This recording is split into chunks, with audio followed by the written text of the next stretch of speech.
Pastor جی welcome, آئیں اور ہمارے ساتھ خداوند کا زندہ کلام شیئر کریں۔ جی شلوم ایوری ون، آئے ہم خداوند کے کلام کو سیکھنے کے لیے اپنے آپ کو تیار کریں۔ اچھا جی، پچھلی دفعہ ہم نے بائبل مقدس میں سے تورا میں سے شمع کو سیکھا تھا۔ شمع کی جو ڈیفینیشن ہے وہ میں نے آپ لوگوں کو بتائی تھی، اور اس کا جو درست معنی ہے، مفہوم ہے، اس کی جو تفسیر ہے، ہم نے اس کے عبرانی الفاظوں میں سے دیکھ کر آپ لوگوں کو جو ہے بتایا تھا، اور آپ سب لوگوں نے اس کو یقیناً نوٹ بھی کر لیا ہوگا اور سیکھ بھی لیا ہوگا، اور آپ کو سمجھ آ گئی ہوگی۔ اور اگر آپ کو آپ کے ذہن میں کوئی بھی سوال ہے پچھلے موضوع کو لے کر، تو آپ ابھی کر لیں، تاکہ پھر ہم اس کو پہلے کلیئر کر لیں، پھر ہم آگے بڑھیں گے۔ کوئی سوال ہے تو آپ کر سکتے ہیں۔ بصورت دیگر آج جو عنوان ہے وہ ہے دبار یہوہ۔ دبار یہوہ آج کا موضوع ہے، اور آج کافی یہ لمبی گفتگو ہوگی، اور آپ کا وقت بھی لوں گا۔ اور اگر کوئی پچھلے موضوع میں سے کوئی کویشچن ہے تو آپ پلیز کریں، تاکہ ہم اس پر بات کر کے اپنے موضوع کی طرف آئیں۔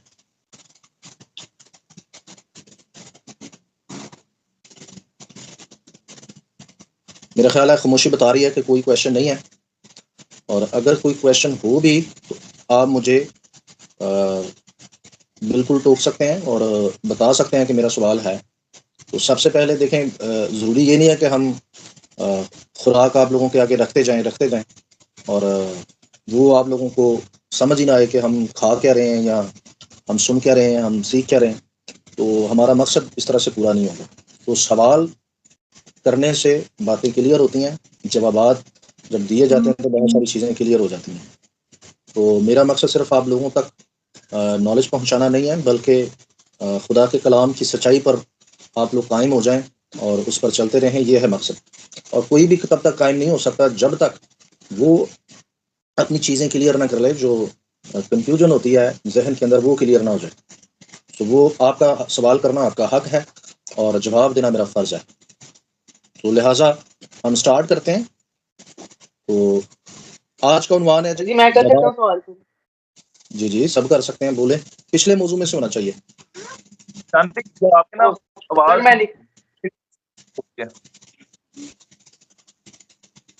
ہلو سر جی، میں نہیں تھا پچھلے موضوع میں، میں نہیں تھا، سوری، آپ کنٹینیو کریں۔ چلیں ٹھیک ہے، چلیں جی۔ سوال آپ لوگ یہ ذہن میں رکھیں کہ یہ جو بائبل اسٹڈی ہم کر رہے ہیں، آپ کے سوال کا تعلق بائبل اسٹڈی کے ساتھ ہونا چاہیے۔ جس موضوع کو ہم لے کے چل رہے ہیں اس موضوع کے ساتھ ہونا چاہیے، اور کوشش کریں کہ جو آپ ہم سے سن چکے ہیں اس میں سے ہونا چاہیے، ٹھیک ہے جی۔ باقی بائبل اسٹڈی جو ہے جب ہو جاتی ہے، اس کے بعد ہم اگر لمبی رفاقت کرنا چاہتے ہیں تو آپ اس کے بعد بھی ہم سے پوچھ سکتے ہیں، ہم حاضر ہیں، اور جتنا وقت بھی ہم سے ہو سکا ہم ضرور دیں گے۔ چلیں جی شروع کرتے ہیں۔ دوبارہ سے موضوع دہرا دیتا ہوں، دبار یہوہ۔ یہ ٹائٹل عبرانی میں ہے، دبار یہوہ۔ دبار یہوہ کیا ہے؟ آپ سب ذرا گروپ کا جو ہے ان باکس دیکھیں، سو گروپ میں جائیں ایک دفعہ۔ گروپ میں کچھ چیزیں لگائی ہیں میں نے، وہ آپ دیکھ لیں، تاکہ آپ کو پتہ چل جائے کہ دبار کسے کہتے ہیں، دبار یہوہ کا جو ٹائٹل ہے کیوں رکھا گیا۔ دبار یہوہ کلمہ باپ ہے یا بیٹا ہے؟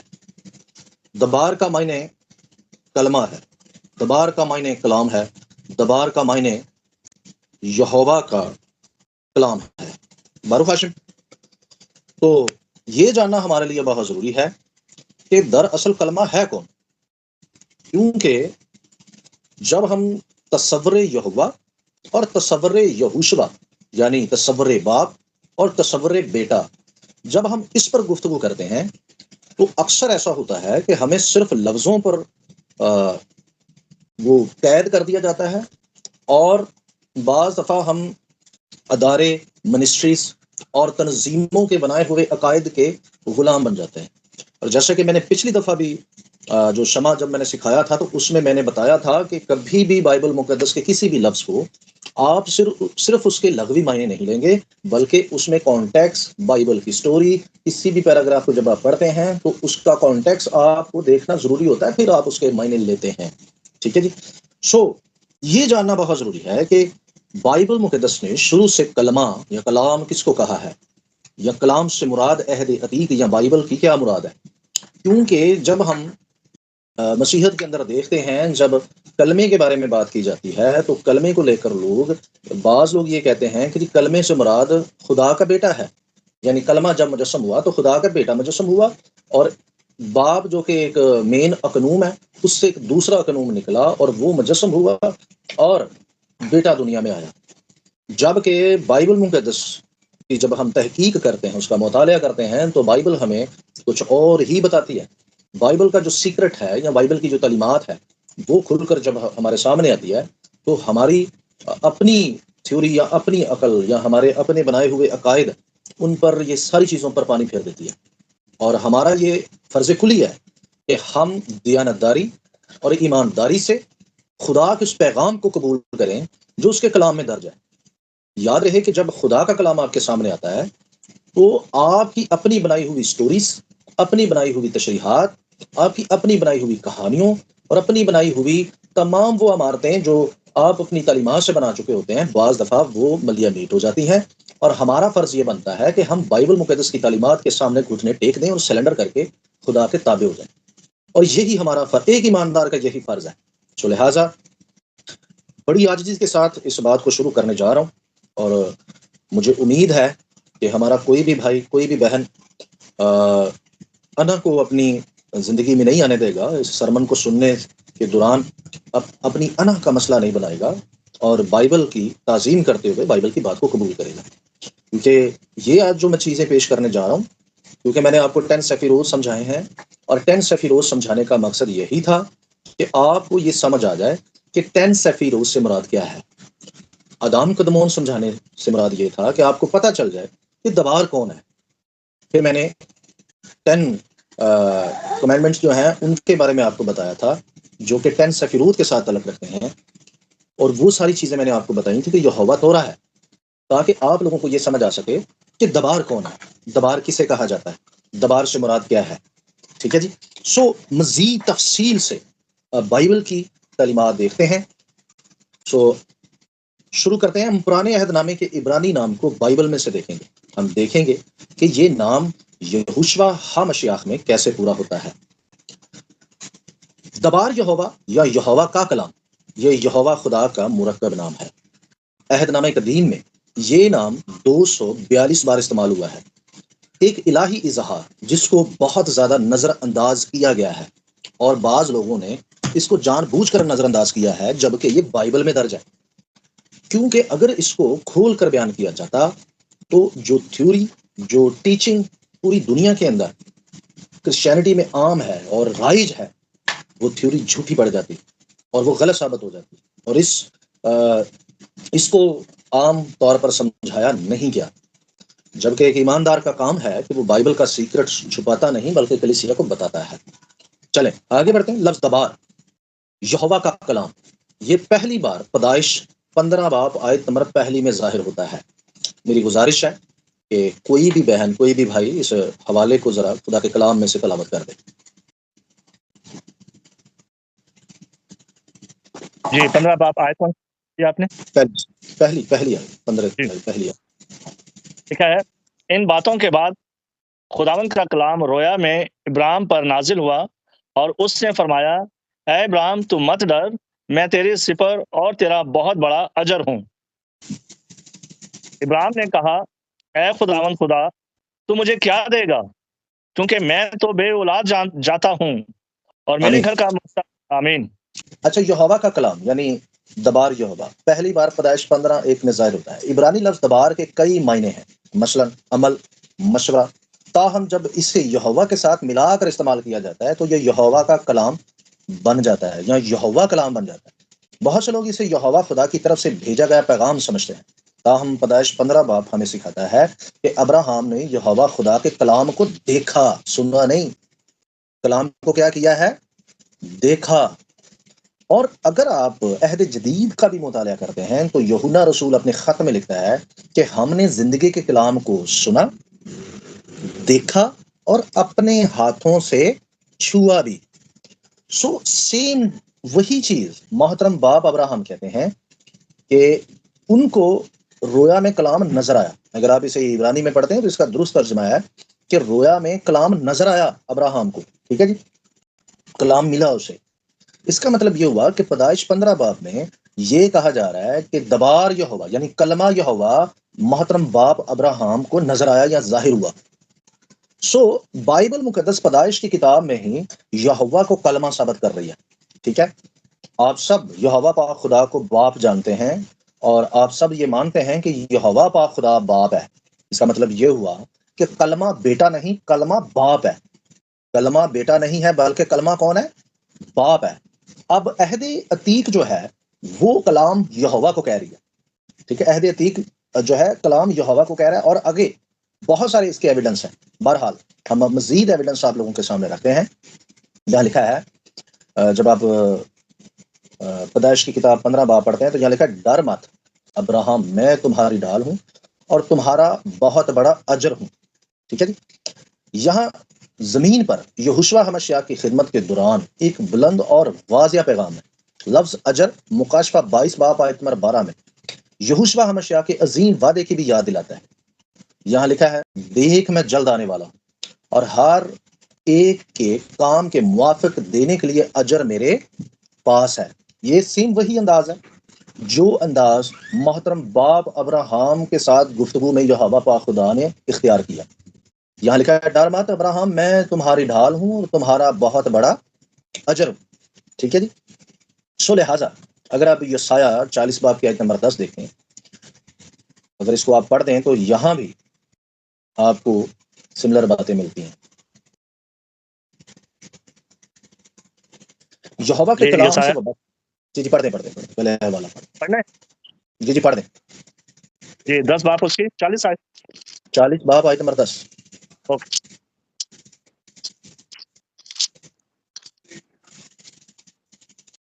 لکھا ہے دیکھو خداوند خدا بڑی قدرت کے ساتھ آئے گا اور اس کا بازو اس کے لیے سلطنت کرے گا. دیکھو اس کا صلہ اس کے ساتھ ہے اور اس کا اجر اس کے سامنے. آمین. ہاں جی. تو یہاں پر آپ دیکھتے ہیں کہ یہوہ پاک خدا کے ساتھ اجر کو جو ہے منسلک کیا گیا. یہ صفات ہے خدا کی. ٹھیک ہے جی. وہ جب اجر دیتا ہے تو وہ اپنے آپ کو بھی اجر کی اصطلاح سے پکارتا ہے، اور یہی اصطلاح یہوشوا کے لیے جو ہے وہ آپ دیکھتے ہیں کہ استعمال ہوتی ہے. بہرحال آگے بڑھتا ہوں اور بہت ساری چیزیں اور کلیئر ہو جائیں گی اور آپ کو سمجھ آ جائے گی کہ بیٹا کلمہ ہے یا باپ ہے. یہوہ کے کلام سے وابستہ دوسرے الفاظ ممرہ ارامی زبان میں اور یونانی میں لوگاس ہیں. لفظ دبار یہوہ یہ عبرانی میں ہے اور ممرہ پرانے عہد نامہ میں یہوہ خدا کے واضح حوالہ جات ہیں. لوگاس ایک یونانی لفظ جس کا مطلب ہے وجہ یا حکمت. سب سے مشہور آیت یوحنا کی انجیل اس کا پہلا باب آیت نمبر 1 میں الوہیت کلمہ یا مسیح کے سلسلے میں پایا جاتا ہے. ابتدا میں کلام یا کلمہ یونانی میں لگوس تھا، اور کلمہ یعنی لگوس خدا کے ساتھ تھا، اور کلام یعنی لگوس یا کلمہ خدا تھا. اور اسی طرح یوحنا کی انجیل اس کے پہلے باب کی آیت نمبر 14 میں کلمہ لگوس مجسم ہوا یا کلمہ نے جسم اختیار کیا. مکاشفہ 13 باب کی آیت نمبر 19 میں یہوشوا حمشیاہ کو واضح طور پر دبار یہوہ کے طور پر پیش کیا گیا ہے. وہاں اگر آپ پڑھتے ہیں تو وہ خون میں ڈوبی ہوئی پوشاک پہنے ہوئے ہے، یعنی صلیب اور اس کے کام کی یاد دہانی کرائی گئی ہے، اور اس کا نام کلام خدا ہے. عبرانی میں اس کا اگر ترجمہ آپ کریں یا اس کا ترجمہ عبرانی میں دیکھ لیں یا مکاشفہ کی کتاب کو عبرانی میں پڑھ لیں تو یہاں لکھا ہے اور اس کا نام دبار یہوہ ہے. عبرانی میں دبار یہوہ ہے. یہاں پرانے عہد نامے میں سے یہوہ خدا کے کلام کے حوالہ جات کی ایک جزوی فہرست ہے. تو اب آپ کو عہد عتیق اور عہد جدید سے دونوں سے ایویڈنس مل جاتے ہیں. اب آپ تھوڑا سا سارے اپنے ذہن پر زور ڈالیں. کیا عہد عتیق میں کبھی بھی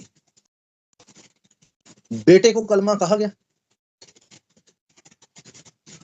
عہد عتیق میں جس کو کلمہ کہا گیا ہے یوحنا رسول اسی کو عہد جدید میں کلمہ کہے گا نا. وہ نبیوں اور پیغمبروں کے انگینسٹ تو نہیں جائے گا، کوئی مختلف پیغام تو نہیں دے گا کلیسیا کو، قوم کو. وہ کوئی الگ سے پیغام نہیں دے گا. جو پیغام اس کا آپ دیکھتے ہیں یوحنا کی انجیل کے پہلے باب کی پہلی آیت میں، وہی پیغام نبیوں نے پہلے سے دے دیا ہے کہ کلمہ کون ہے. اور یوحنا رسول یہ کہہ رہے ہیں کہ وہ کلمہ مجسم ہوا ہے، اس نے جسم لیا ہے. اس کا مطلب یہ ہوا کہ جسم لینے والا بیٹا نہیں ہے بلکہ باپ خود ہے، یہوہ خود ہے. تو سوال پیدا ہوتا ہے کہ بیٹا کون ہے؟ ٹھیک ہے، یہ بھی ہم خدا کے کلام میں سے آگے چل کر ضرور دیکھیں گے. اگلی جو فائل ہوگی خدا کے فضل سے، یا اگلا جو پیغام ہوگا، اگلی جو کلاس ہوگی، اس میں یہی آپ کو بتاؤں گا کہ بیٹا کون ہے. لیکن آج ہم یہ جانیں گے کہ کلمہ کون ہے، باپ ہے یا بیٹا ہے. کیونکہ کلیسیا کے اندر یہی سکھایا جاتا ہے زیادہ تر کہ جی کلمہ بیٹا ہے. کلمہ بیٹا نہیں ہے. اگر آپ کلمے کو بیٹا کہیں گے تو آپ ایک بند گلی میں چلے جائیں گے اور آپ کو جواب دینا مشکل ہو جائے گا. بہرحال آگے بڑھتا ہوں. پیدائش 15 باب آیت نمبر 1 میں ان باتوں کے بعد خدا کا کلام یعنی دبار یہوہ رویا میں ابراہیم پر نازل ہوا اور اس نے فرمایا، اے ابراہیم تو مت ڈر، میں تیری سپر اور تیرا بہت بڑا اجر ہوں. اگر آپ پہلا سیموئیل اس کا 3 باب آیت نمبر 10 دیکھتے ہیں تو یہاں لکھا ہے تب خداوند آ کھڑا ہوا. ٹھیک ہے، حوالہ نکال لیں آپ سارے، اس کو دیکھ لیں. یہ حوالہ نکال کر آپ سارے دیکھ لیں. پہلا سیموئیل 3 باب آیت نمبر 10. جی لکھا ہے، اب خداوند آ کھڑا ہوا اور پہلے کی طرح پکارا، سیموئل سیموئل سیموئل. سیموئل نے کہا، فرما کیونکہ تیرا بندہ سنتا ہے. آمین. اب پہلا سیموئیل اس کے 3 باب کی آیت نمبر 21 جب آپ پڑھتے ہیں تو یہاں لکھا ہے، اور خداوند صلہ میں پھر ظاہر ہوا. کیونکہ خداوند نے اپنے آپ کو صلہ میں سیموئیل پر اپنے کلام یعنی دبار کے ذریعے ظاہر کیا. آپ اسے عبرانی میں بھی پڑھ لیں. خدا کیسے ظاہر اس پر ہوا؟ بطور کلمہ، بطور کلام. ٹھیک ہے، دوبارہ سے حوالہ دوہرا دیتا ہوں. یہاں لکھا تب خداوند یعنی یہوہ آ کھڑا ہوا. ٹھیک ہے، 3 باب کی آیت نمبر 10 میں. اور 21 آیت میں لکھا ہے خدا اس پر کلام کے وسیلہ سے ظاہر ہوا. یعنی کون آ کر کھڑا ہوا؟ کلمہ، کلام کھڑا ہوا. اس کا مطلب کیا ہوا؟ یہ یہوہ کا ایک نام ہے، دبار، دبار یہوہ. سیموئیل، پہلا سیموئیل ہے، 3 باب ہے، آیت نمبر 21 ہے. آپ بے شک اس کو پڑھ لیں. یہ ایویڈنس ہے بائبل سے. بائبل کہہ رہی ہے کہ کلام جو ہے وہ یہوہ خود ہے. آپ پوری بائبل چھان لیں، عہد عتیق کو چھان لیں، کبھی بھی بیٹے کو کلمہ نہیں کہا گیا. بیٹا کلمہ نہیں ہے، بلکہ کلمہ جو ہے وہ بیٹے میں مجسم ہوا ہے. یعنی جو مسیح کی بشریت ہے وہ یہوہ کا بیٹا ہے. وہ خیر آگے جا کے ہم اس کی ڈیفینیشن کریں گے، آپ کو بہت ساری چیزیں کلیئر ہو جائیں. بہرحال آگے بڑھتا ہوں. پہلا سلاطین اس کا 19 باب آیت نمبر 9، 10، 11 اور 12 اور 13 یہ ہم پڑھیں گے. ایک اور چیز آپ کو حیرت انگیز چیز ہے جو آپ کو دکھاتا ہوں کہ یہوہ کس میں ہے. جی اس کو ذرا پڑھ دیں. پہلا سلام. پہلا سلاطین 19 باب کی آیت نمبر 9 سے لے کر 13 تک پڑھنا ہے. 13ویں آیت بھی آپ پڑھ دیجیے. جی 19 باب 9 سے 13 لکھا ہے، اور وہاں ایک غار میں جا کر ٹک گیا، اور دیکھو خداوند کا یہ کلام اس پر نازل ہوا کہ اے ایلیا تو یہاں کیا کرتا ہے؟ اس نے کہا، خداوند لشکروں کے خدا کے لیے مجھے بڑی غیرت آئی، کیونکہ بنی اسرائیل نے تیرے عہد کو ترک کیا اور تیرے مذہبوں کو ڈھا دیا اور تیرے نبیوں کو تلوار سے قتل کیا، اور ایک میں ہی اکیلا بچا ہوں، سو وہ میری جان لینے کے در پہ ہیں. اس نے کہا، باہر نکل اور پہاڑ پر خداوند کے حضور کھڑا ہو. اور دیکھو خداوند گزرا، اور ایک بڑی تند آندھی نے خداوند کے آگے پہاڑوں کو چیر ڈالا اور چٹانوں کے ٹکڑے کر دیے، پر خداوند آندھی میں نہیں تھا. اور آندھی کے بعد زلزلہ آیا، پر خداوند زلزلہ میں نہیں تھا. اور زلزلہ کے بعد آگ آئی، پر خداوند آگ میں بھی نہیں تھا. اور آگ کے بعد ایک دبی ہوئی ہلکی آواز آئی. اس کو سن کر ایلیا نے اپنا منہ اپنی چادر سے لپیٹ لیا اور باہر نکل کر اس غار کے منہ پر کھڑا ہوا. اور دیکھو اسے یہ آواز آئی کہ اے ایلیا تو یہاں کیا کرتا ہے؟ آمین. اب دیکھیں، زلزلہ آیا، خدا زلزلے میں بھی نہیں تھا. آندھی آئی، خدا آندھی میں بھی نہیں تھا. آگ آئی، خدا آگ میں بھی نہیں تھا. لیکن جیسے ہی ہلکی اور دبی ہوئی آواز آئی، ایلیا نے فوراً اپنا منہ چادر میں لپیٹ لیا. کیونکہ خدا کہاں تھا؟ آواز میں، کلام میں، دبار میں. یہاں بھی جو آپ جوڈائزم کی تفاسیر پڑھتے ہیں، خاص طور پر قدیم یہودیت پڑھتے ہیں، تو وہ کہتے ہیں کہ یہاں بھی خدا اپنے آپ کو بطور دبار پیش کرتا ہے. یہودی یہ مانتے ہیں کہ ایلیا پر خدا جب ظاہر ہوا تو وہ بطور دبار ایلیا پر ظاہر ہوا. تو آپ یہ نوٹ کریں کہ عہد جدید میں کہیں بھی بیٹے کو کلمہ نہیں کہا گیا، ہر جگہ پر یہوہ کو کلمہ کہا گیا ہے. اس کے بہت سارے اور بھی ثبوت میرے پاس ہیں. اچھا جی، دبار یا ممرا کے بارے میں تعارف اردو ترجمہ کے ساتھ آپ لوگوں کی خدمت میں پیش کر رہا ہوں. ٹھیک ہے، یہ آرامی سے ترجمہ آپ لوگوں کے سامنے کر رہا ہوں، اردو بائبل کا، اور ساتھ میں عبرانی کا بھی ہم جو ہے آپ لوگوں کو ساتھ ساتھ میں بتاتے جائیں گے.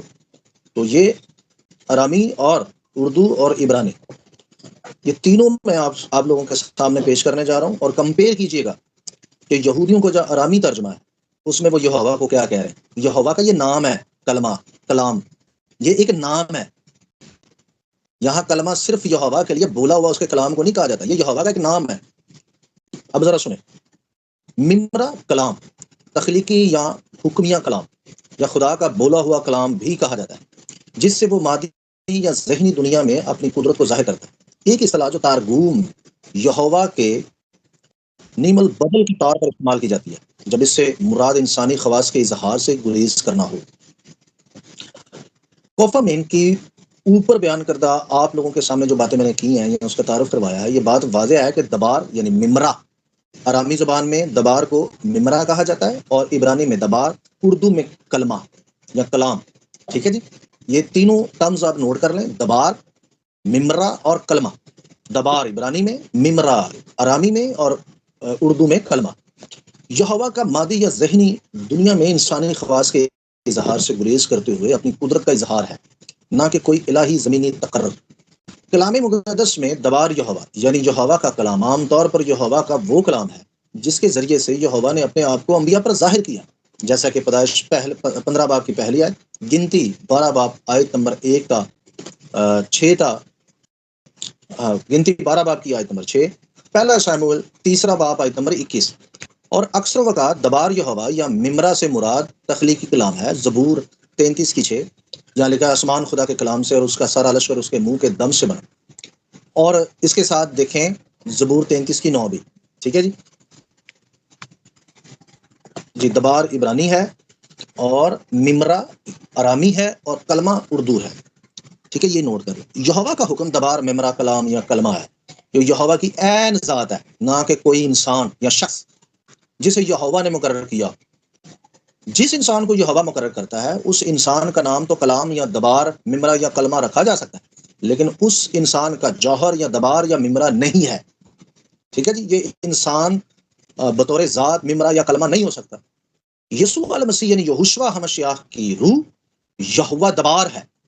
ٹھیک ہے جی، پھر سے سن لیں، یہوشوا ہمشیاہ یعنی یسوع المسیح کی روح دبار یہوہ ہے. کیا ہے؟ دبار یہوہ. لیکن یسوع المسیح کی بشریت یعنی انسانیت دبار یہوہ نہیں ہے. یسوع المسیح کی بشریت دبار یہوہ کی تخلیق ہے. دبار یہوہ یا ممرا آسمانی، ازلی و ابدی ہے اور زمینی ہرگز نہیں ہے. ٹھیک ہے، جیسا کہ لکھا ہے اے خداوند تیرا کلام آسمان پر اب تک قائم ہے. زبور 119 آیت نمبر 89. ممرا، میم الف میم رے، ممرا ہے. میم کے معنی میں سے ہے میں یا سے کے ہیں، اور امر کے معنی حکم کے ہیں.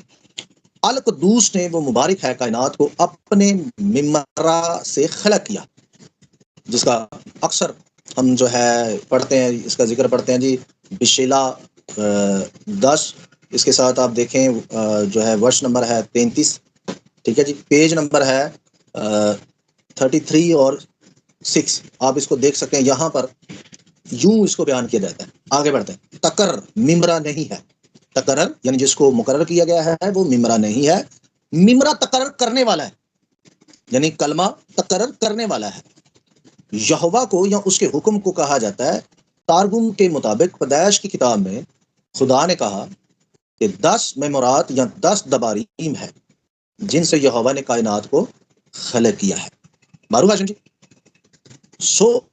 یسوع المسیح کا تقرر ہوتا ہے دریائے یردن میں. اور یسوع المسیح کی بشریت کو مخصوص کیا جاتا ہے، اس کا تقرر کیا جاتا ہے۔ یاد رہے کہ اگر لوگ اس کی بشریت کو بھی کلمہ کہنا شروع کر دیں تو یاد رہے یہ کلمے کی عین ذات نہیں، یہ کلمے کی تعریف کے خلاف ہے، کیونکہ یہوہ کسی سے تقرر نہیں ہوتا بلکہ وہ تقرر کرتا ہے، وہ مخصوص کرتا ہے، اور مخصوص ہونے والا خالق نہیں ہوتا بلکہ مخصوص ہونے والا مخلوق ہوتا ہے، اور مخصوص کرنے والا یہاں پر خالق ہے۔ سو یسوع المسیح کی جو روح ہے وہ خالق ہے، لیکن اس کی جو بشریت ہے اس بشریت کو وہ روح مخصوص کرتی ہے، ٹھیک ہے جی، کیونکہ وہ روح دبار یہوہ ہے، جس کا واضح اور صاف مطلب یہ ہے کہ یہوہ خود زمین پر اترا اور اس نے جسم پہنا، بشریت پہنی، اور وہ بشریت یہوہ کا ظہور ہے، یہوہ کا بیٹا ہے جو صلیب پر مرا، صلیب پر اس نے اپنی جان دی، دفن ہوا اور تیسرے دن مردوں میں سے جی اٹھا، کیونکہ خالق نہ مرتا ہے نہ دفن ہوتا ہے نہ اسے کوئی نقصان پہنچا سکتا ہے، ٹھیک ہے جی۔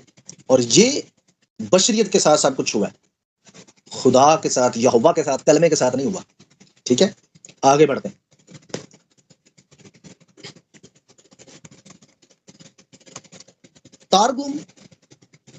تارگم میں بائبل مقدس کی آیات میں جہاں نام یہوہ یا یہوہ اپنے لیے میں استعمال کرتا ہے، اس کی جگہ دبار یا ممرا استعمال کیا جاتا ہے۔ سادہ الفاظ میں جہاں جہاں اردو بائبل میں یا آپ عبرانی بائبل میں یہوہ پڑھتے ہیں نا، یا یہوہ کلمہ پڑھتے ہیں یا صرف یہوہ پڑھتے ہیں، وہاں تارگم میں ذرا سن لیں اس کو یہودی ربیوں نے کیسے آرامی میں ترجمہ کیا ہے، ذرا سنیں۔ بائبل کے حوالہ جات نوٹ کرتے جائیں، بے شک آپ تارگم جوناتھنس نکال لیں اور بے شک وہاں سے پڑھتے جائیں۔ جتنے بھی ایویڈنس دے رہا ہوں تارگم جوناتھنس میں آپ دیکھ سکتے ہیں جا کر کہ یہودیوں نے وہاں یہوہ کے لیے لفظ کلام استعمال کیا ہے۔ یہ یہوہ کا ایک نام ہے یہودیت میں شروع سے ہی، اور انبیاء کرام کے دور سے ہے۔ اس کا مطلب کیا ہوا کہ کلمہ یہوہ کا ایک نام ہے، اور جب یوحنا رسول کہتا ہے کلام مجسم ہوا یعنی کلمہ مجسم ہوا، تو وہ بولے ہوئے کلمے کی بات نہیں کر رہا، وہ منہ سے نکلے ہوئے کلمے کی بات نہیں کر رہا، وہ یہوہ کا ایک نام لے رہا ہے، وہ کہہ رہا ہے کہ یہوہ مجسم ہوا ہے۔ تو ثبوت آپ لوگوں کی خدمت میں پیش کرنے جا رہا ہوں، ذرا سنتے جائیں۔ اب بائبل میں کیا لکھا ہے، ٹھیک ہے، عبرانی یا اردو بائبل میں۔ اردو بائبل میں لکھا ہے تو بھی اس بات میں تم نے خداوند اپنے خدا کا یقین نہ کیا۔ اب تارگم میں اس کا ترجمہ سن لیں، تو بھی اس بات میں تم نے ممرا کا یقین نہ کیا، استثنا پہلا باب 32 دیکھ لیں، ٹھیک ہے۔ اردو بائبل میں لکھا ہے تم نے، تو بھی اس بات میں تم نے خداوند اپنے خدا کا یقین نہ کیا، عبرانی میں یہوہ الوہیم کا یقین نہ کیا، تارگم میں تو بھی اس بات میں تم نے ممرا یعنی کلمے کا یقین نہ کیا، استثنا 21 باب کی آیت، ایک باب کی آیت نمبر 32 ہے۔ میں دوبارہ سے آپ لوگوں کے سامنے یہ پڑھ چکا ہوں، 2 دفعہ پڑھ چکا ہوں تاکہ آپ کو پورا سمجھ آ جائے۔ آگے بڑھتا ہوں۔ اردو بائبل میں استثنا 18 باب کی آیت نمبر 19 میں یوں لکھا ہے، اور جو کوئی میری ان باتوں کو جن کو وہ میرا نام لے کر کہے گا نہ سنے تو میں اس کا حساب اس سے لوں گا۔ اب تارگم میں یہ حوالہ کیسے لکھا ہے، اور جو کوئی میری ان باتوں کو جن کو وہ میرا نام لے کر کہے گا نہ سنے تو ممرا ان کا حساب ان سے لے گا، یعنی کلمہ ان کا حساب ان سے لے گا، ٹھیک ہے جی۔ استثنا 18 کی 19، بے شک آپ اس کو تارگم سے بھی پڑھ لیں۔ اردو بائبل میں اگلا حوالہ پڑھ رہا ہوں، استثنا 9 کی 3، یہاں لکھا اردو بائبل میں خداوند تیرے آگے آگے بھسم کرنے والی آگ کی طرح پار جا رہا ہے، ٹھیک ہے جی۔ اب تارگم میں یہ حوالہ کیسے لکھا ہے، تارگم میں لکھا ہے ممرا یعنی کلمہ تیرا خدا تیرے آگے آگے بھسم کرنے والی آگ کی طرح پار جا رہا ہے، استثنا 9 کی 3 پڑھ لیں، ٹھیک ہے جی۔ آگے بڑھتا ہوں۔ اردو بائبل میں اگلا حوالہ پہلا سلاطین اس کا 18 باب آیت نمبر 24، یہاں لکھا ہے تب تم اپنے دیوتاؤں سے دعا کرنا اور میں خداوند سے دعا کروں گا، اور وہ خداوند جو آگ سے جواب دے وہی خدا ٹھہرے، اور سب لوگ بول اٹھیں خوب کہا۔ اب تارگم میں یہ حوالہ کیسے لکھا ہے ذرا سنیں، تب تم اپنے دیوتا سے دعا کرنا اور میں ممرا سے دعا کروں گا، یعنی کلمے سے دعا کروں گا، میں ممرا سے یعنی کلمے سے دعا کروں گا، اور وہ ممرا جو آگ سے جواب دے وہی ممرا ٹھہرے، اور سب لوگ بول اٹھیں خوب کہا۔ وہ جو ممرا یعنی کلمہ جواب دے وہی ممرا یعنی کلمہ ٹھہرے۔ بارو کا سمجھی۔ آگے بڑھتا ہوں۔ یہ حوالہ جو تھا پہلا سلاطین ہے 18 باب آیت نمبر 24 ہے. ٹھیک ہے جی، آپ اس کو وہاں سے بھی پڑھ سکتے ہیں، تارگم سے بھی پڑھ سکتے ہیں، اردو بائبل سے بھی پڑھ سکتے ہیں. اگلا حوالہ، چلو یہ میرے خیال کافی ایویڈنس ہے، سو لہٰذا اس کو اب کلوز کرتے ہوئے میں آپ کو بتاتا ہوں کہ خدا جو ہے اس کو ارامی بائبل میں کلمہ کہا گیا، کیونکہ اسے پہلے عبرانی میں کلمہ کہا گیا. میں نے آپ کو ڈائریکٹلی پہلے عبرانی بائبل سے ثابت کیا تو یہوہ کو ڈائریکٹ کلمہ کہا گیا، اور یہودی اس بات کو سمجھ گئے تھے کہ یہ ایک خدا کا نام ہے. اس لیے انہوں نے جب ارامی بائبل کو جب اس کا ترجمہ کیا تو انہوں نے اس کو ارامی میں یہوہ کو ڈائریکٹلی کلمہ کہا، اور یہودیوں میں یہ عام تھا، سارے یہودی جانتے تھے کہ کلمہ کون ہے. اس لیے یوحنا رسول نے جب اناجیل کو تحریر کیا تو اس نے تحریر کرتے ہوئے کہا کلمہ مجسم ہوا. جب یہودیوں میں کوئی پیغام یہ لکھ کر بھیجے گا کہ کلمہ مجسم ہوا، تو آپ ذرا سارے مائک آن کر کے بتائیں کہ سارے یہودی کیا سمجھیں گے کہ کون مجسم ہوا، کیونکہ یہودیوں میں آلریڈی یہ سب کو پتا تھا کہ کلمہ کسے کہا جاتا ہے. یہوہ مجسم ہوا. ہاں جی، سارے یہودی سمجھ گئے تھے کہ یوحنا رسول کیا کہہ رہا ہے، یہوہ مجسم ہوا. تو بائبل مقدس یہاں واضح کہہ رہی ہے کہ کلمہ جو ہے یوحنا کی انجیل میں جو بتایا جا رہا ہے کہ کلمہ جو ہے وہ یہوہ خود ہے. اب پوری سٹوری، یہودیت، تراجم، بائبل، متن، سیاق و سباق سب یہ بتا رہے ہیں کہ کلمہ کون ہے. تو اب میں اگر یونانی پر اٹک جاؤں، او جی لگوس ہے ادھر، او جی لگوس ہے ادھر، اور بھائی لیتے پھر اپنا لگوس. میں تو نہیں مانتا آپ کو کہ بولا ہوا کلمہ مجسم ہوا ہے، بولا ہوا کلمہ مجسم ہوا ہی نہیں. یہ تو یوحنا کی انجیل سے بھی ثابت نہیں ہوتا، کوئی بولا ہوا کلمہ مجسم نہیں ہوا. میں آپ کو بتاتا ہوں بولا ہوا کلمہ کا مجسم ہوتا ہے جب آپ کوئی بھی بات بولتے ہیں نا، تو جب وہ لکھ دی جاتی ہے، یہودیت میں اسے مجسم کہتے ہیں، بولے ہوئے کلمے کا مجسم اسے کہتے ہیں. جب وہ تحریر ہو جاتی ہے نا تو کہتے ہیں کہ یہ مجسم ہوگی، یعنی اس کا وہ جسم، وہ لفظ جو تحریر ہو جاتا ہے وہ اس کا جسم ہوتا ہے، وہ نظر آنا شروع ہو جاتی ہے. لیکن یہوہ خود مجسم ہوا ہے، کیونکہ یہوہ ایک ہستی ہے. ٹھیک ہے، وہ جب خود مجسم ہوا ہے تو ایک بشریت نظر آنا شروع ہوئی، اور وہ ہے یسوع المسیح. بولا ہوا کلمہ جب بولا جاتا، جب جسم لیتا ہے نا، تو وہ الفاظ کی صورت میں آپ کو نظر آتا ہے. لیکن جب یہوہ خود مجسم ہوتا ہے تو وہ ایک شخصیت بن کر آپ کے سامنے آتا ہے، اور وہ ہے یسوع المسیح، یاہوشوا. معروف ہاشم جی، یہ بات عبرانی قدیم کتب سے واضح ہے کہ ممرا یا دبار یہوہ ہی کو کہا جاتا ہے. یسوع المسیح دبار یہوہ یا ممرا جو مجسم ہوا. یہوہ انسانی یہودی بدن میں ظاہر ہوا. آمین. معروف ہاشم. سو لہٰذا جیسا کہ صاف ظاہر ہے کہ جس دبار یا ممرا کی وجہ سے موسیٰ یا بنی اسرائیل خدا کہلاتے ہیں، تو جب وہ دبار ایسے خود دنیا میں آیا تو وہ وہی ہوگا نا جس نے سب کو اختیار بخشا، یعنی جس نے کہا کہ تو فرعون کے لیے خدا ہوگا. جب وہ دوسروں کو کہتا ہے تو فرعون کے لیے خدا ہوگا، تو جب وہ خود ایسے خود مجسم ہو کر آئے گا تو اس کی اتھارٹی خود کتنی بڑی ہے. ٹھیک ہے جی، کہتا ہے کہ تو کفر بکتا ہے اس لیے کہ میں نے کہا میں خدا کا بیٹا ہوں. اب اس دعویٰ پر بھی کفر بنتا نہیں. بیٹے تو سب تھے، لیکن یسوع کون سا بیٹا کہہ رہا تھا. پھر بولا کہ اگر میں اپنے باپ کے کام نہیں کرتا تو میرا یقین نہ کر، اگر میں کرتا ہوں تو گو میرا یقین نہ کر، مگر ان کاموں کا تو یقین کرو، تاکہ تم جانو اور سمجھو کہ باپ مجھ میں ہے اور میں باپ میں. انہوں نے پھر اسے پکڑنے کی کوشش کی، لیکن وہ ان کے ہاتھ سے نکل گیا. یعنی کہ صاف نظر آ رہا ہے کہ پہلے جب وہ دعویٰ کیا گیا تو رد عمل کے نتیجہ پر یسوع نے ان کو جو تعلیم دی تھی وہ یاد کروا دی، پھر دوبارہ ان کو تکمیل کی بات سنائی، اور پھر سے ان کے سامنے یہ دعویٰ کر دیا کہ باپ مجھ میں ہے اور میں باپ میں. اب یہودیوں کے عقائد اور اس کے مطابق سارا دعویٰ پیش کرنا ایسے ہی تھا جیسا کہ یسایہ کا صحیفہ پڑھ کر کہنا کہ یہ میرے بارے میں لکھا ہے. ٹھیک ہے جی، یہ ساری چیزیں یہودیت میں پہلے سے یہودی جانتے تھے کہ یسوع کیا کہہ رہا ہے، اور یہودی اس لیے پتھر اٹھا لیتے تھے، اس لیے اسے کہتے تھے کہ تو کفر کہہ رہا ہے، کیونکہ یہودی جانتے تھے کہ کلمہ کسے کہا جاتا ہے. یہودی جانتے تھے کہ بھائی تقرر کرنے والا کون ہوتا ہے. یہودی جانتے تھے کہ ممرا کون ہے. یہودی جانتے تھے کہ دبار کون ہے. ٹھیک ہے جی، اسی لیے آپ کو پتہ ہے کہ یہودی یوحنا کی انجیل کو، جو ماڈرن یہودی بھی ہیں، یہ یوحنا کی انجیل کو پڑھ کر کہتے ہیں کہ جو مسیحیت ہے یا جو مسیحیت ہے یہ کافر ہے، کیونکہ یہ ایک انسان کو ممرا یا دبار کہتے ہیں، کیونکہ ان کو پتہ ہے کہ جو ممرا ہے یا دبار ہے یہ تو تورات میں یہوہ کو کہا گیا۔ جب آپ یسوع کو کلمہ کہتے ہیں نا تو اس کا مطلب ڈائریکٹ اس کو یہوہ کہنا ہے، ٹھیک ہے؟ سو لہٰذا کلمہ کون ہوا؟ کلمہ باپ ہے، بیٹا نہیں۔